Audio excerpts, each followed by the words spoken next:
n'a dit que non, à patienter. À patienter. À boire pour patienter. À qui a sali, sur une conversation, et il joue. Donc, tu vas y aller. On a 22 heures. Dans le salon, autour de la télévision, autour de la télé. La femme me dit que non, tu vois, l'obi faut nazambongo ya mwana et pas papa la bango a coupé zambongo. J'ai dit ok, d'accord. On a dit pour que non à zambongo parce que non, c'est quand même le père de l'enfant. On a pas beau il a eu besoin a été il y a recharge il y a moi on a eu ceux qui a besoin à recharge il y a moi. 22 heures. Tolali na biso pe boye na butu. Na butu wana la dame a boyi na simbaye. La dame a boyi na simbaye na butu wana elle a carrément refusé. À 6 heures comme ça, je me répète, na te boye na hey! Mais tout vite, la dame n'est pas si son les jambes pour ça. Na moyenne na douche. Ben je vous dis c'est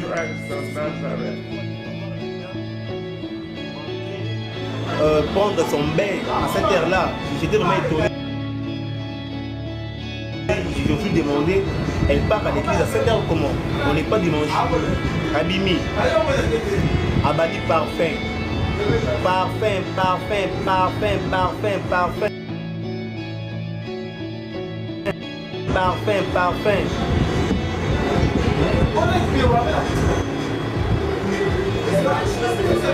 Non, tu as dit ça.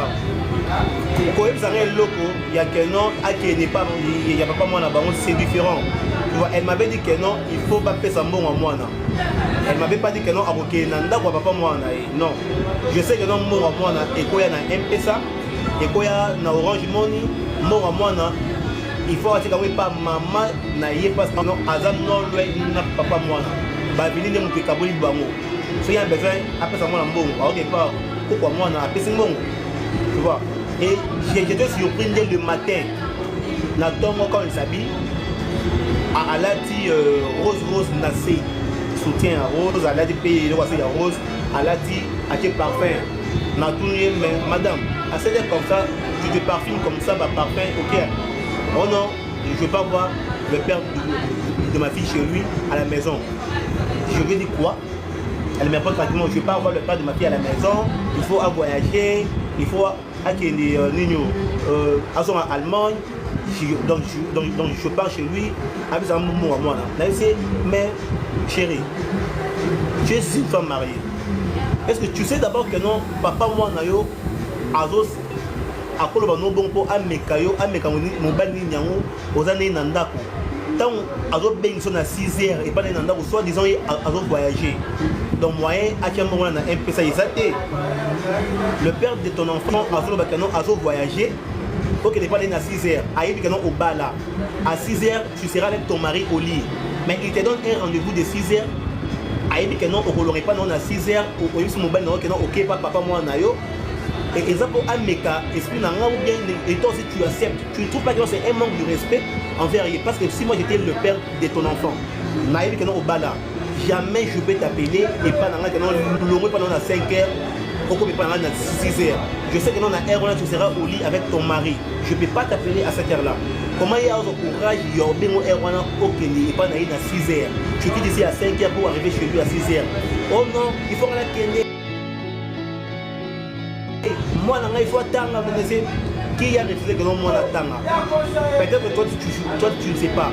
La façon dont j'aime ta fille, je n'ai jamais aimé un enfant comme ça. Même mon propre fils, au hasard, ailleurs, dans la province, tout le monde dans mon répertoire, tout le monde sur les réseaux sociaux sait que notre fille, c'est ma fille biologique. La façon dont j'aime l'enfant, la façon dont j'aime tellement la petite. Étudier pour l'enfant, oui, c'est très important. Mais, quand on moi, pour qu'il et pas papa n'a pas c'est quelque chose que je ne vais pas accepter. Moi, je suis le bas, je suis ceux qui ont été dans moi, MPSAT, j'ai vu ça, maman, la vie, non. Bah, il va faire ça, moi, dans mon basé, on dit qu'il est bon, et pas dans yo, yo, soit tu ne sors pas. Voilà ce que les premier biso na biso. En étant que marié, première dispute et bandit. Il faut que tu sois na 5 heures, on voisin à votre téléphone, elle a appelé sa maman. Maman, regarde ce que je t'avais parlé. On m'a appelé chez un tel. Donc je ne peux pas citer le nom quoi. Le nom du père de la fille, il n'est pas concerné. On m'a appelé chez un tel, il a dit que non, nous n'avons pas voyager, mais je suis avec Christian pour nga bimazo pour nga que nous avons sa maman lui a dit, t'inquiète pas, j'arrive. Après 30 minutes, tu n'iras nulle part. Tant que moi je suis ton mari, je t'interdis de voir le père de ton enfant s'il a besoin de voir son enfant. Et pas dans un andako, nous avons été. Ceux qui ont besoin de beaucoup d'années, je peux tolérer peut-être un coin en avenir, soit quelque part un avenir à Bengyo, ok, beaucoup d'années soit sur mon. Mais aller jusque chez lui à la maison, je ne tolère pas ça. Et quelques minutes plus tard, sa mère est venue à la maison, avec des portes, nous avons les portes. Sa mère, même pas bonjour, tout comme ça, même pas mot de thé. Non, quota. Malamoko, yo, Bima. Directement, elle dit à sa fille, yo, Bima. Je vais regarder la maman, je vais regarder la fille. J'ai dit à la fille, on m'a dit que papa moi non est bon. C'est que elle m'a répondu sans mâcher le mot oui. Elle a pris quelques bagages dans moi sac accueilli. J'ai commencé à penser, parce que je me suis dit comment elle peut faire un choix d'abord avant de partir. Elle m'a sorti un truc pour dire que non, entre toi et ma fille, donc le choix est clair. Elle m'a dit entre toi et ma fille, le choix est clair. Ça, c'est pas une question d'entre toi, d'entre moi et ta fille, mais c'est une question entre